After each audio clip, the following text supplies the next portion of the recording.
ومن يضلله فلا هادي له وأشهد أن لا إله إلا الله وحده لا شريك له وأشهد أن سيدنا وسندنا وحبيب قلوب ربنا ومولانا محمدا عبده ورسوله أما بعد فأعوذ بالله من الشيطان الرجيم بسم الله الرحمن الرحيم وكم أهلكنا من قرية بطرت معيشتها فتلك مساكنهم لم تسكن من بعدهم إلا قليلا ألم تر كيف فعل ربك بعاد إرم ذات العماد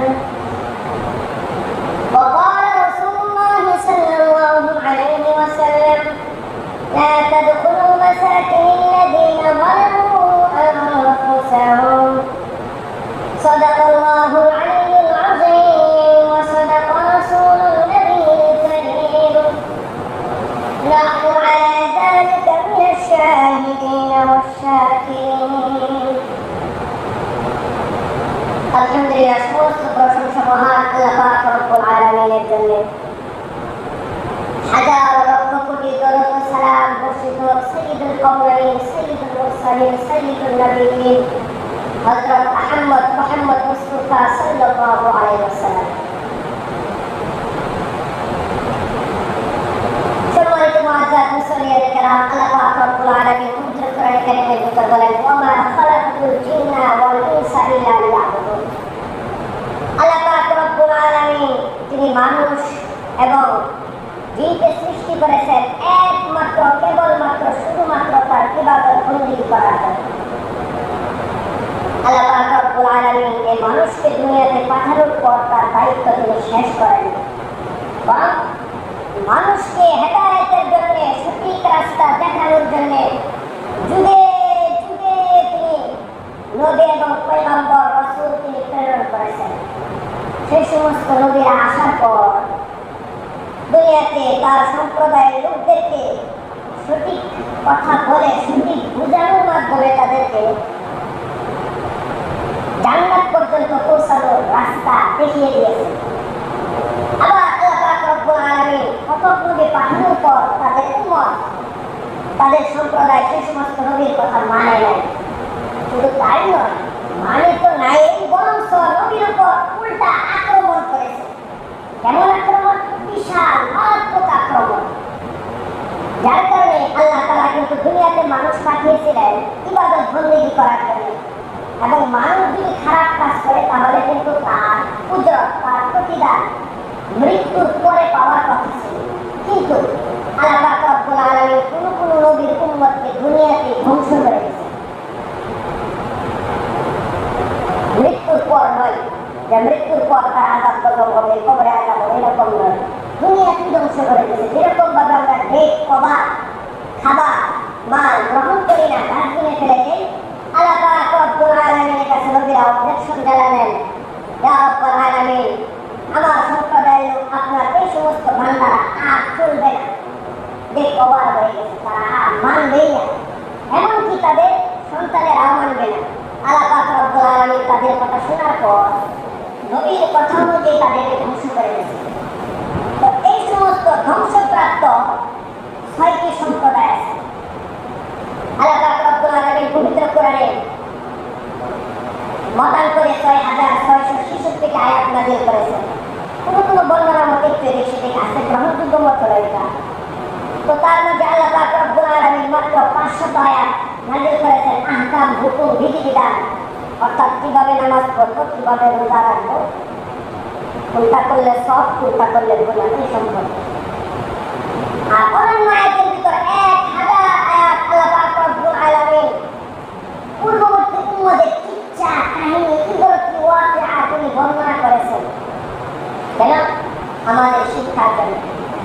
তো সেই 1000 আয়াতের ভিতর আল্লাহ পাক রব্বুল আলামিন 6 জন জাতির কথা উল্লেখ করেছেন যাদেরকে ধ্বংস করেছেন।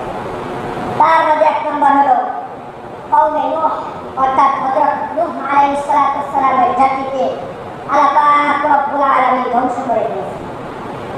দ্বিতীয় নম্বর, নূহ নবীর পর 500 বছর পর দুনিয়া এভাবে খালি ছিল। তারপর আল্লাহ পাক রব্বুল আলামিন আদ জাতিকে পাঠালেন।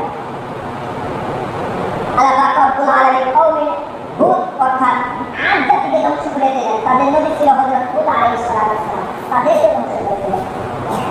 3 নম্বর, হযরত সালেহ আলাইহিস সালামের সম্প্রদায় সামুদ জাতিকে ধ্বংস করেছে। 4র্থ নম্বর, হযরত লূত আলাইহিস সালামের জাতি কওমে লূতকে ধ্বংস করেছে। 5 নম্বর, আহলে মাদিয়ানবাসীকে তিনি ধ্বংস করেছেন, হযরত শুআইব আলাইহিস সালামের জাতিকে। 6 নম্বর, ফেরাউনের সম্প্রদায়কে তিনি ধ্বংস করে দিয়েছেন। এছাড়াও ব্যক্তিগতভাবে ব্যক্তি হিসেবে কিছু মানুষকে ধ্বংস করেছেন, কারণকে ধ্বংস করেছেন, নমরুদকে ধ্বংস করেছেন এবং আল্লাহ পাক রব্বুল আলামিন দলগতভাবে আব্রাহাকে ধ্বংস করেছিল, যে আব্রাহা হস্তি বাহিনী নিয়ে কাবা শরীফ দখল করতে এসেছিল। ইনশাআল্লাহ আমরা ধারাবাহিকভাবে সমস্ত দল এবং সম্প্রদায় এবং একক ব্যক্তি কে কি কারণে ধ্বংস হয়েছে সেগুলি বর্ণনা করব এবং তারা কোন অপরাধ করেছিল এবং আল্লাহ পাক রব্বুল আলামিন এই ইতিহাস, এই গল্প, কিচ্ছা কাহিনী শোনানোর মাধ্যমে আমাদেরকে কি বোঝাতে চাচ্ছেন সেটা আমরা জানবো। আজকে আমরা জেনে নিব শুধুমাত্র হযরত হুদ আলাইহিস সালামের জাতি অর্থাৎ কওমে আদ, এই জাতি ধ্বংসের ইতিহাস। আপনি আমি অনেক কিছু এতটুকুই জানি, আল্লাহ পাক রব্বুল আলামিন আদ জাতিকে সামুদ জাতিকে ধ্বংস করে দিয়েছে, এটাই জানি। কিন্তু কি কি কারণে ধ্বংস করেছেন, কিভাবে ধ্বংস করেছেন, কেন ধ্বংস করেছেন, এটা আমরা বিস্তারিত জানি না। ইনশাআল্লাহ এই বিস্তারিত আলোচনা শুধু আজকে আমরা জেনে নেব, তারপর থেকে আস্তে আস্তে ওইগুলো আলোচনা করব। আল্লাহ পাক রব্বুল আলামিন পবিত্র কোরআন কারীমের ভিতর বলেন, ওয়াকাম আহলাকনা মিন ক্বরিয়াতিন বাতিরাত মাঈশাতাহা। আল্লাহ পাক রব্বুল আলামিন বলেন, আমি এমন এমন জনপদকে ধ্বংস করেছি, বাতিলকা মাসাকিনুহুম, যাদের ভিতর মানুষ বসবাস করত আগে, কিন্তু আমি ধ্বংস করার পর এখানে আর কোনো মানুষ বসবাস করে না। কেন করে? ভয়ে। আল্লাহ পাক রব্বুল আলামিন বলেন, ওয়াকুল্লা নাহনুল ওয়ারিসিন, অবশেষে আমি এই সম্পত্তির ওয়ারিস, মানে আমি এই সম্পত্তির মালিক হয়ে গেলাম।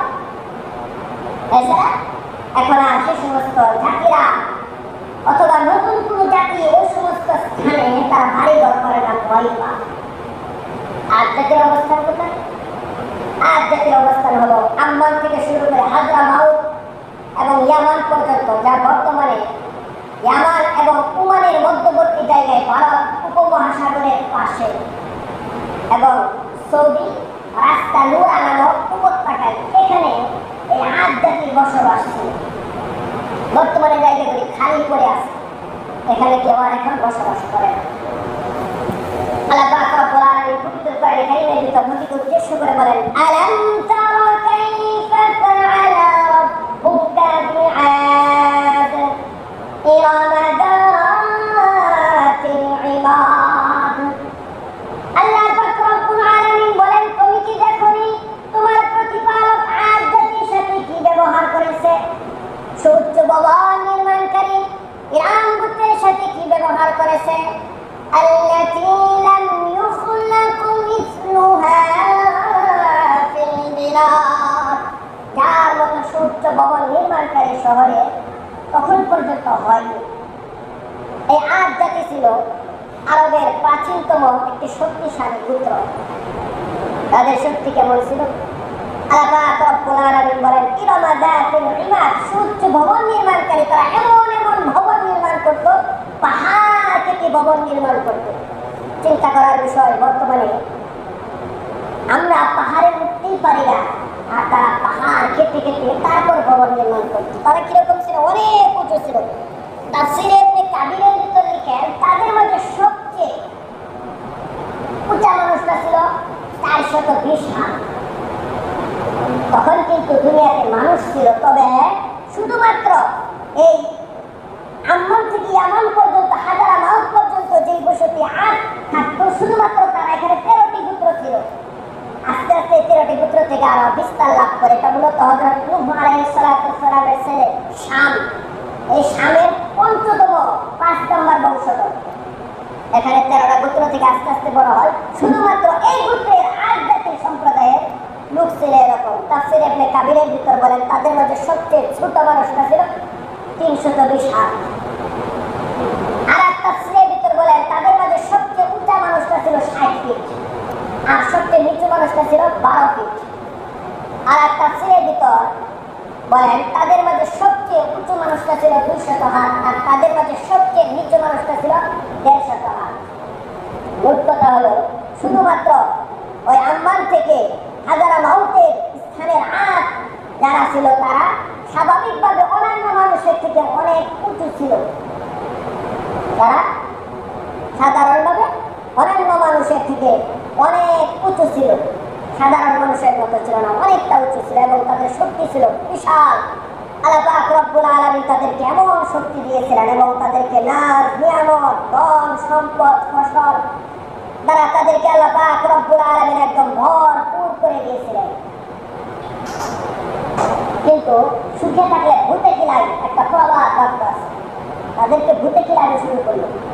অর্থাৎ এই সমস্ত নাজ নিয়ামত পাওয়ার পরেও ওই সমস্ত সম্প্রদায়ের লোকেরা তারা আল্লাহ পাক রব্বুল আলামিনকে বিশ্বাস করলো না, তারা শিরক করতে লাগলো। তখন কিন্তু জাজিরাতুল আরব, এই পুরা আরব ভূখণ্ডে আরো অনেক মানুষ ছিল, তারা ছিল আবার ছোট ছোট। শুধুমাত্র ৮ জাতি আম্মান থেকে নিয়ে হাজারা মাউত পর্যন্ত যে বসতিটা ছিল তারাই ছিল শুধু এবং উঁচু এবং শক্তিধর। এই সমস্ত মানুষ যখন শিরক এবং কুফরের মাঝে তারা লিপ্ত হয়ে গেল, আল্লাহ পাক রব্বুল আলামিন বলেন ওয়া ইলা আদিন আখাহুম হুদা ক্বালা ইয়া কওমি ইবুদুল্লাহা মা লাকুম মিন ইলাহিন গায়রুহু। আল্লাহ পাক রব্বুল আলামিন বলেন আমি আদ জাতির কাছে তাদের ভাই হযরত হুদ আলাইহিস সালামকে পাঠালাম। হযরত হুদ আলাইহিস সালাম তাদেরকে বললেন ক্বালা ইয়া কওমি ইবুদুল্লাহ, হে আমার সম্প্রদায়ের লোক, মা লাকুম মিন ইলাহিন গায়রুহু আফালা তাত্তাকুন। হে আমার সম্প্রদায়ের লোক, তোমরা কি এক আল্লাহ পাক রব্বুল আলামিনের ইবাদত বন্দেগী করবে না? আফালা তাত্তাকুন, তোমরা কি মুত্তাকি হবে না? তোমরা মুত্তাকি হও, একমাত্র এক আল্লাহ পাক রব্বুল আলামিনের ইবাদত বন্দেগী করো। কেননা আল্লাহ তাআলা বলেন লা তুশরিকু বিল্লাহ ইন্নাশ শিরকা লাযুলমুন আযীম। আল্লাহ পাক রব্বুল আলামিন বলেন দুনিয়ার মধ্যে সবচেয়ে নিকৃষ্ট কাজ, সবচেয়ে বড় জুলুম হলো আল্লাহ পাক রব্বুল আলামিনের সাথে অন্য কাউকে শরীক করা। ইন্নাল্লাহা লা ইয়াগফিরু আন ইউশরাকা বিহি ওয়া ইয়াগফিরু মা দুনা যালিকা লিমান ইয়াশা। আল্লাহ পাক রব্বুল আলামিন যদি ইচ্ছা করেন মানুষের সমস্ত গুনাহ তিনি ক্ষমা করে দিতে পারেন, কিন্তু একমাত্র তিনি এই শিরকের গুনাহ ক্ষমা করবে না। ওয়া মান ইউশরিক বিল্লাহি ফাকাদ দাল্লা দালালান বাঈদা। এই শিরক গুনাহ হলো স্পষ্ট পথভ্রষ্টতা। এটা হলো সবচেয়ে বড় জুলুম, সবচেয়ে বড় গুনাহ। তোমরা এই শিরকি কাজ ছেড়ে দাও, একমাত্র এক আল্লাহ পাক রব্বুল আলামিনের তাওহীদের উপর, একত্ববাদের উপর তোমরা বিশ্বাসী হয়ে যাও। তখন তারা হযরত হুদ আলাইহিস সালামকে বলল, হে হুদ, এই দুনিয়া একজন চালাতে পারে না। যেমনই ভাবে তোমার সংসার তোমার বাবা বাহির থেকে কাজ বাজ করে আর বাড়ি গোছাই তোমার আম্মা, ঠিক এরকম ভাবে একজন সংসার চালাতে, একটা সংসার চালাতে যেরকম বেশ কয়েকজন লোকের প্রয়োজন হয়, এই সারা পৃথিবী আকাশ বাতাস চালানোর জন্য এক আল্লাহ পাক রব্বুল আলামিন পারেন না। নাউযুবিল্লাহ। তার কথা এখানে অনেকগুলি ক্ষুধা লাগে, যার কারণে তারা একটু মনে করে তারা অনেক ক্ষুধা পূজা করত, বাতাসের জন্য এক আল্লাহকে মানত, আর বিপদ আপদের জন্য আর এক আল্লাহ মানত, এভাবে বিভিন্ন দেবদেবীর পূজা করত। তখন হুদ আলাইহিস সালামের সম্প্রদায়রা তারা হুদ আলাইহিস সালামকে বলতে লাগলেন, ক্বালু আজিতানা لنعبد الله وحده ونذر ما كان يعبد آباؤنا হযরত হুদ আলাইহিস সালামের সম্প্রদায়ের লোকেরা হযরত হুদ আলাইহিস সালামকে বলল, হে হুদ, তুমি কি বলতে চাচ্ছ? তুমি কি কথা বলতে চাচ্ছ? ওয়ানাদারা মা কানা ইয়াবুদু আবাউনা, আমাদের পিতামাতা, আমাদের পূর্বপুরুষের এই সমস্ত উপাস্যগুলিকে বাদ দিয়ে তোমার এক আল্লাহর ইবাদত বন্দেগী করি। লিনা'বুদাল্লাহ ওয়াহদাহু। হযরত হুদ আলাইহিস সালাম বলেন, হ্যাঁ ঠিক ধরতে পেরেছ, আমি এই কথাই বলেছি। তোমাদের পূর্বপুরুষের মূর্তি পূজা বাদ দিয়ে একমাত্র এক আল্লাহ পাক রব্বুল আলামিনকে মানো। তখন হুদ আলাইহিস সালামের সম্প্রদায় হাসাহাসি করতে লাগলো এবং বলল, ইন্নাকুলু ইন্না তারাকা বা'দু আলিহাতিনা বিসু। এবং তারা হযরত হুদ আলাইহিস সালামকে বলতে লাগলো, হে হুদ, আমরা জানতাম তুমি একজন ভালো মানুষ, আজকে তোমার কথাবার্তা শোনার মাধ্যমে আমরা বুঝতে পারলাম আমাদের দেব-দেবী, আমাদের মূর্তির কোনো বদদোয়া লাগছে তোমার উপরে। চিন্তা করার বিষয় কি বললো? আজকে বুঝলাম আমাদের কোনো মূর্তি খারাপ অশুভ লক্ষণ আমাদের মূর্তির করছে তোমার উপর। হযরত হুদ আলাইহিস সালাম বলেন, অসম্ভব, কিভাবে? দেখবেন মানুষগুলি এরকমই করে বর্তমান হাইসিয়তে। দেখবেন কেউ যদি মাজার পূজা করে, তাদের মধ্য থেকে কেউ যদি চলে যায়, তাহলে বলে যে আমাদের পিসাবের বদদোয়া লাগছে, তার কারণে চলে গেছে। এই কয়েকদিন আগে দেখলাম এক হিন্দু ছেলে মুসলমান হওয়ার পর সে আলেম হয়ে গেল, মাওলানা হয়েছে। হওয়ার পর তার মার কাছে দেখা করতে গেল। তার মা বলতেছে, বাবা, আমাদের মা কালীর বদদোয়া লাগছে, যার কারণে তুমি পথভ্রষ্ট হয়ে গেছো, মুসলমান হয়ে গেছো, তুমি খারাপ, তুমি ধ্বংস হয়ে গেছো। চিন্তা করার বিষয় কি বললো? আমাদের দেব-দেবীর বদদোয়া লাগার কারণে তুমি পথভ্রষ্ট হয়ে গেছো, তুমি মুসলমান হয়ে গেছো, তোমার জীবন শেষ। তারা ওই কথা বললো, ইন্নাকুলু ইল্লা তারাকা বা'দু আলিহাতিনা বিসু, তুমি ধ্বংস হয়ে গেছো, আমাদের দেব-দেবীর অশুভ ছায়া পড়েছে তোমার উপর, সুতরাং তুমি ধ্বংস, তোমার বিপদ।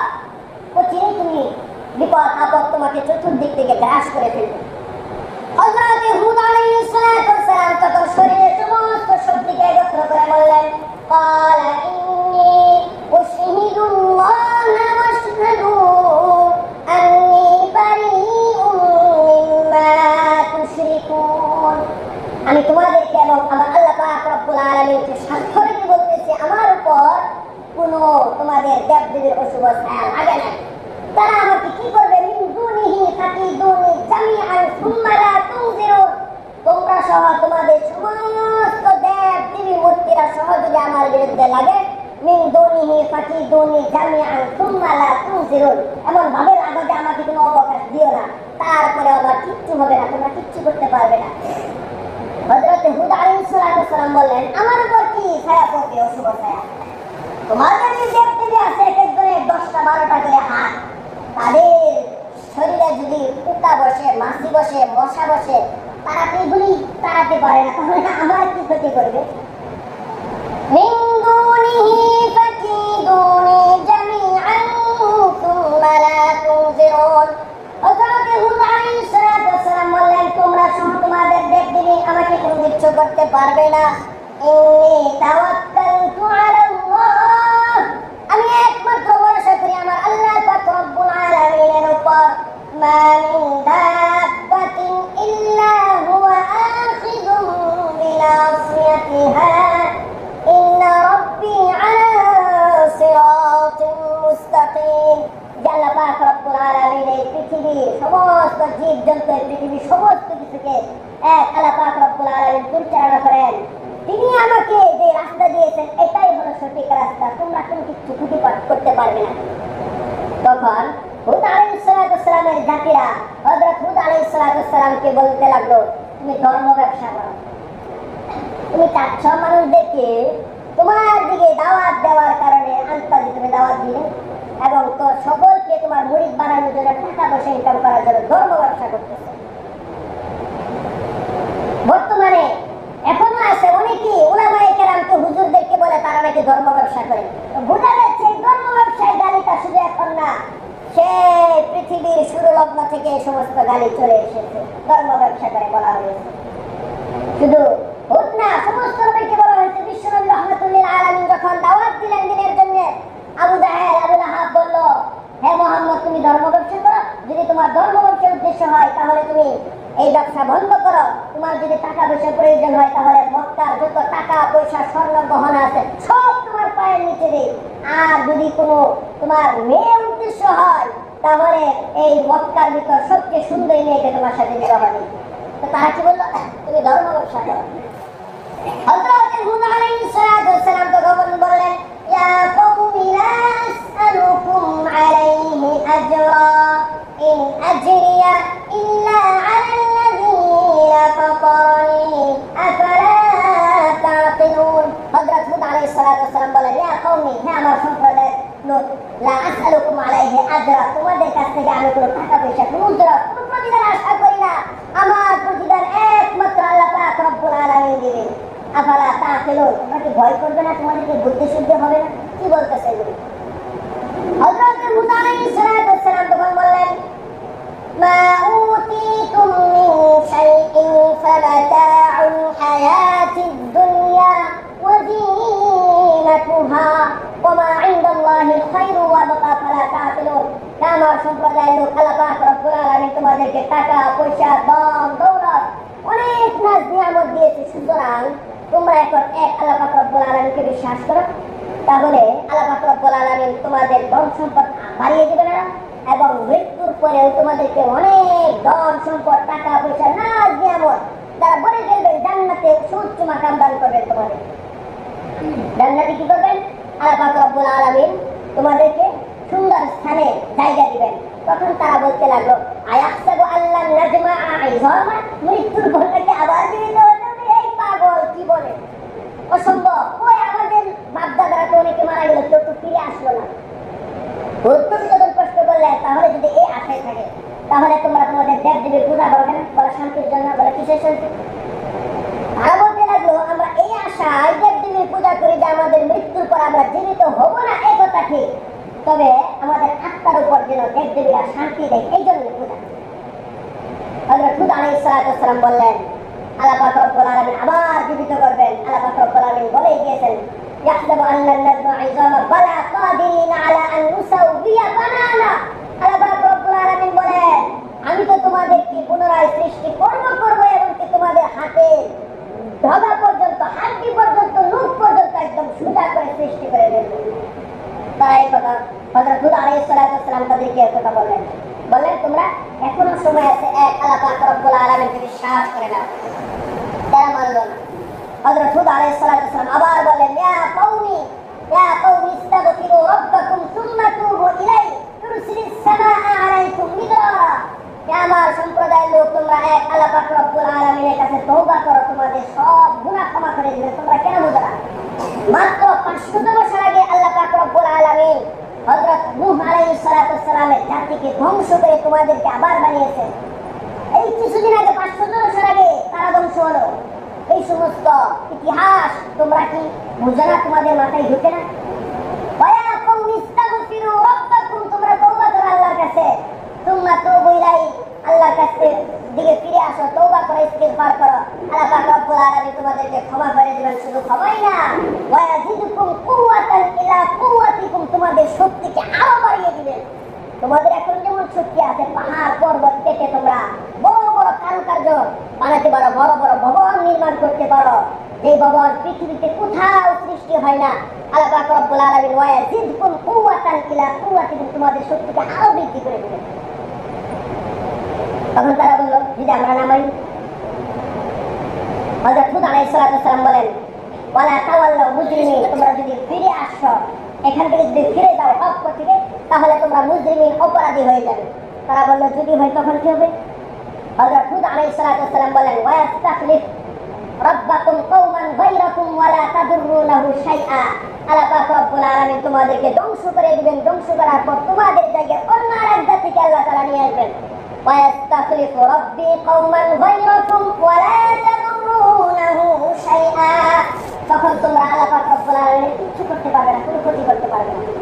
তখন তারা হাসাহাসি করতে লাগলো, এবং সমাজের নেতৃত্ব স্থানীয় যারা কাফের ছিল তারা আসলো। আসার পর হযরত হুদ আলাইহিস সালাতু ওয়াস সালামকে বলল, ক্বালাল মালাউল লাযীনা কাফারু মিন কওমি, ইন্না লানারাকা ফি সাফাহা ওয়া ইন্না লানাযুন্নুকা মিনাল কাযিবিন। আল্লাহ পাক রব্বুল আলামিন বলেন, নেতৃত্ব স্থানে নেতা কাফেররা আসার পর হযরত হুদ আলাইহিস সালাতু ওয়াস সালামকে বলল, ইন্না লানারাকা ফি সাফাহা, আমরা দেখতে পাচ্ছি স্পষ্ট তুমি একটা পাগল এবং তুমি মিথ্যাবাদী, তুমি পাগল। হযরত হুদ আলাইহিস সালাতু ওয়াস সালাম বলেন, কেন আমি পাগল হব? তারা বলেন, ক্বালু আজিতানা লিনা ক্বালু আজিতানা ক্বালু ইয়া হুদ মা জিতানা বিবাইনাতি ওয়া মা নাহনু বিতারিকি আলিহাতিনা আন কওলিকা ওয়া মা নাহনু লাকা বিমুমিনিন। তারা বলল, আল্লাহ পাক রব্বুল আলামিন তোমাকে নবী বানিয়েছে, তার প্রমাণ কি? ক্বালু ইয়া হুদ হে হুদ মা জিতানা বিবাইনাতি ওয়া মা নাহনু বিতারিকি আলিহাতিনা, আমাদের সম্প্রদায়ের নবী বানিয়েছে, কোনো প্রমাণ আছে তোমার কাছে? তোমার মুখে যা মনে আসছে তাই বলতেছো তুমি। সুতরাং তুমি একটা পাগল এবং মিথ্যাবাদী ছাড়া কিচ্ছু না।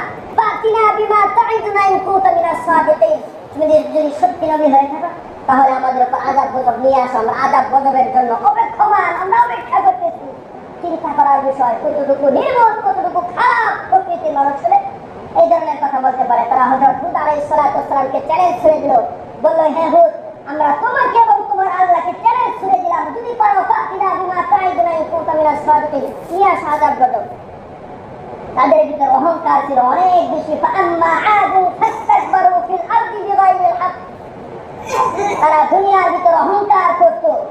শুধু তাই নয়, হযরত হুদ আলাইহিস সালাতু ওয়াস সালামকে বলল, ওয়াকালু মান আশাদ্দু মিন্না কুওয়া, আরে তোমার আল্লাহ কি করবে, আমাদের যে শক্তি, ওয়াকালু মিন্না আশাদ্দু কুওয়া, আমাদের যে শক্তি তোমার আল্লাহ আমাদের সাথে পারবে না। নাউযুবিল্লাহ, পৃথিবীর এমন কোনো শক্তি নেই যে আমাদেরকে আযাব গজব দিয়ে ধ্বংস করে দিবে।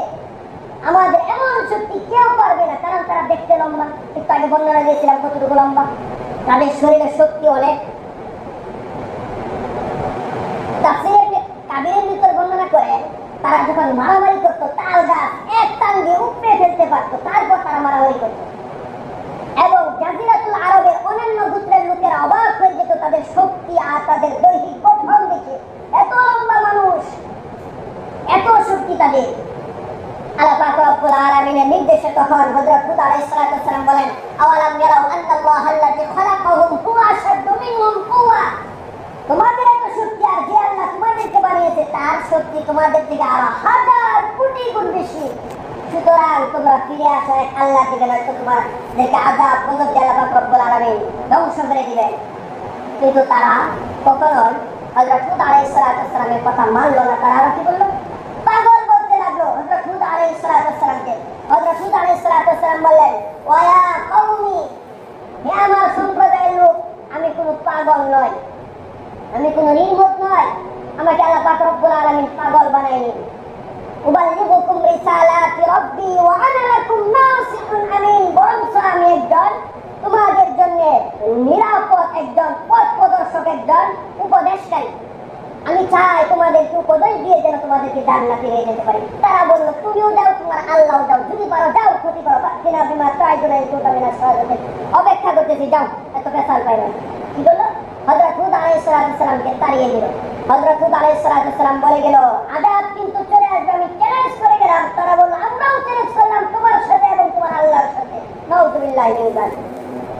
আল্লাহ পাক রব্বুল আলামিন বলেন, তারপর তাদের আযাব গজব শুরু হলো। কি আযাব গজব?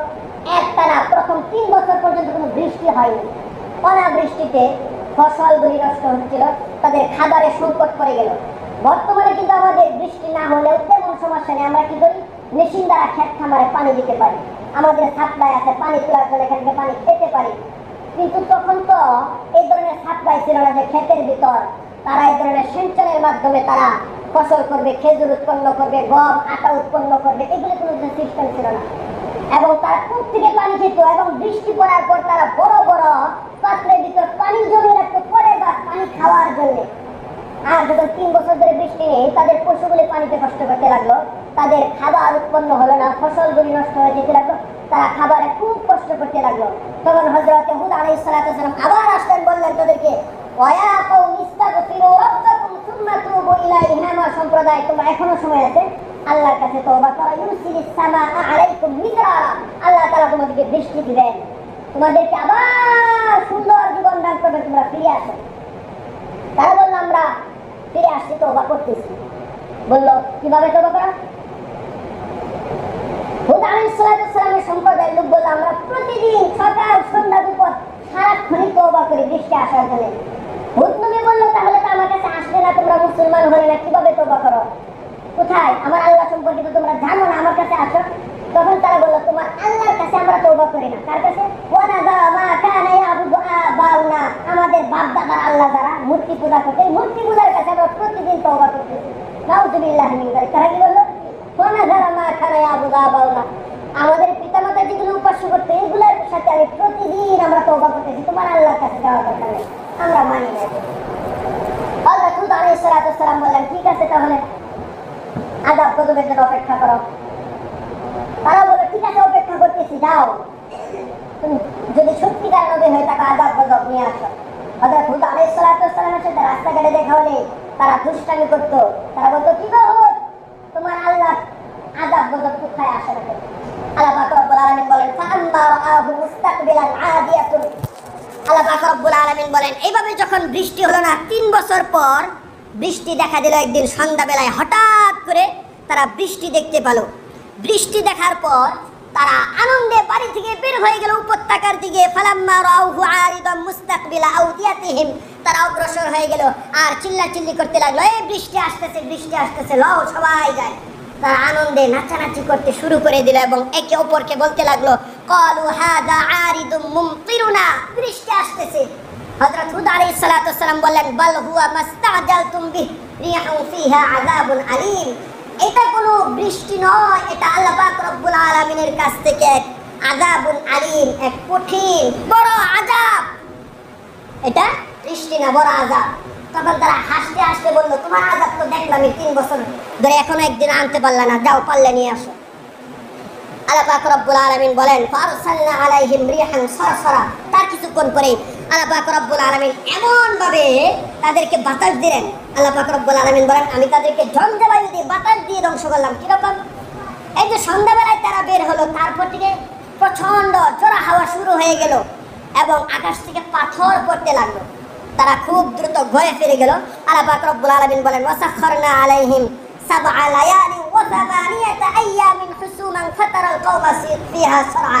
আল্লাহ পাক রব্বুল আলামিন বলেন, একটানা 7 রাত্র 8 দিন পর্যন্ত লাগাতার এমন বৃষ্টি হয়েছে, হুসুমান ধারাবাহিকভাবে 1 সেকেন্ডও বিরতি হয়নি। এখন যেমন আমাদের যুগে বৃষ্টি জুড়ে পড়লে আমরা বলি লা ইলাহা ইল্লাল্লাহ সুবহানাকা, জুড়ে বলি, আর আস্তে বললে আস্তে কই লা ইলাহা ইল্লাল্লাহ সুবহানাকা, এই সুযোগ ছিল না। 7 রাত্র 8 দিন পর্যন্ত লাগাতার এমন ভাবে বৃষ্টি পড়েছে। নবীজি সাল্লাল্লাহু আলাইহি সাল্লাম বলেন, পাহাড়ের চূড়াগুড়ি পাহাড়ের মাথা পর্যন্ত ছিঁড়ে নিয়ে গেছে। মানুষ দাঁড়িয়ে থাকার পর তাদের হাত পর্যন্ত ছিঁড়ে নিয়ে গেছে। পুরা মানুষ একদম এই 7 রাত্র 8 দিন পুরা দুনিয়াতে ঘুরতে ঘুরতে এমন অবস্থা হয়ে গেছে, গাছপালা তরলতা কিচ্ছু ছিল না। তবে এই আযাব, এই শাস্তিটা শুধুমাত্র এই আম্মান থেকে হাজারা মাউত পর্যন্ত ছিল, এই 8 জাতির উপরেই ছিল। আর জাজিরাতুল আরব, আশপাশে যে আরো মানুষ ছিল, তাদের উপরে কিন্তু এই বাতাস আসেনি, এই ঝড় আসেনি, শুধুমাত্র 8 জাতির উপরে এসেছিল। আল্লাহ পাক রব্বুল আলামিন বলেন, কান্নাহুম আজাজু নাখলিন খাবিয়া ফাহাল তারা লাহুম মিন বাকিয়া। হে নবী, তুমি যদি দেখতে, তারা এমন ভাবে ধ্বংস হয়েছিল, তারা এমন ভাবে পড়েছিল, তাদের মাথা কোথাও, তাদের কান কোথাও, তাদের পা যেন দেখলে মনে হবে শুকনো, একদম পুরাতন, একদম নষ্ট খেজুরের মোটা, খেজুরের কাণ্ড পড়ে আছে, এমন ভাবে। ফাহাল তারা লাহুম মিন বাকিয়া, কিচ্ছু বাকি ছিল না। আল্লাহ পাক রব্বুল আলামিন বলতেছেন, ওয়ানাজ্জাইনাল্লাযীনা আমানু ওয়া কানু ইয়াত্তাকুন, আমি শুধুমাত্র তাদেরকে রেখে দিয়েছিলাম যারা হযরত হুদ আলাইহিস সালামকে মেনেছিল। ওয়া ইয়াউমা ইউহশারু আ'দাউল্লাহি ইলান নারি ফাহুম ইউযাউন, এবং এই সমস্ত 8 জাতিকে আমি আল্লাহ পাক রব্বুল আলামিন দলে দলে জাহান্নামের ভিতর সমবেত করব, একত্রিত করব। শুধু তাই নয়, উতবিউ ফি হাদিহি দুনিয়া লানাতা ওয়া ইয়াউমাল কিয়ামা, আল্লাহ পাক রব্বুল আলামিন বলতেছেন, তাদের জন্য দুনিয়াতে অপমানজনক শাস্তি আর আখিরাতে তাদের জন্য মহা আযাব রয়েছে, যা কেউ কোনোদিন কি করতে পারবে না। তো এই আজ থেকে 8-10 বছর আগে সৌদি যারা গভর্নমেন্ট ছিল, তারা জাপান থেকে এবং আমেরিকা থেকে বিভিন্ন আবহাওয়া অধিদপ্তর থেকে তারা বিভিন্ন বিজ্ঞানী এনেছিল এই হাজারা মাউতের স্থানে 8 জাতি যেখানে ধ্বংস হয়েছে, এখানে পরীক্ষা নিরীক্ষা করার জন্য। টানা 2 বছর পর্যন্ত তারা পরীক্ষা নিরীক্ষা করার পর বলেছে আজ থেকে প্রায় 6,000 বা 7,000 বছর আগে এখানে এই সমস্ত বাতাস হয়েছিল। আর এই পাথরের দেখে, এই পাহাড়ের মাথা চূড়া দেখে, এবং আমরা মরুভূমি যখন বালু সরাই মাঝে মাঝে আমরা মাথার খুলি পাই, হাড্ডি পাই, এই সমস্ত হাড্ডি পরীক্ষা করে আমরা আবহাওয়া পরীক্ষা করে অনুধাবন করলাম প্রায় ঘন্টায় 6 থেকে 7,000 মাইল বেগে এই সমস্ত বাতাস তুফান হয়েছিল। আর বর্তমানে আমাদের এখানে 100 মাইল বেগে যদি ঘন্টায় হয়